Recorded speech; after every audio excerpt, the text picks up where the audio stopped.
Hello అండి అందరికీ. ఇదొచ్చేసి దొండకాయ తీగండి.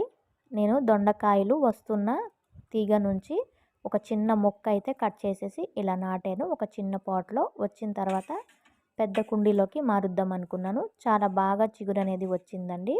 ఇప్పుడు ఈ క్యాన్‌లోకి నేను రీపాటింగ్ అయితే చేస్తాను. మట్టి అయితే కొద్దిగా ఇలా గుల్లగా చేసుకోవాలి. మధ్యలో చిన్నగా హోల్ లాగా చేసుకొని ఈ మొక్క మనము తీసేసి అందులోకి మెల్లగా నాటాలండి. ఆ పాట్‌లో నుంచి సపరేట్ చేయడానికి కొద్దిగా నీళ్లు వేస్తే మనకి ఈజీగా ఇలా ఊడొచ్చేస్తుంది. జాగ్రత్తగా మళ్ళీ ఆ మట్టిలో పెట్టేసి చుట్టూ అంతా కూడా మట్టి వేసుకొని నీళ్లు వేసుకోవాలండి.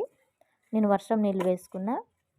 దీనికి పందిర్లాగా ఏర్పాటు చేసుకోవాలి. ఇటు సైడ్ అంతా కూడా మనకు ఆ స్టాండ్ ఉంది పందిర్లాగా పాకడానికి. అందుకని అటు పక్క పెట్టుకున్నాను. ఇక్కడ అడవి కాకరకాయ తీగది ఉండేది. ఇప్పుడు అవి ఎండిపోతున్నాయి కదా, అందుకని ఈ ప్లేస్లో పెట్టానండి. Thank you.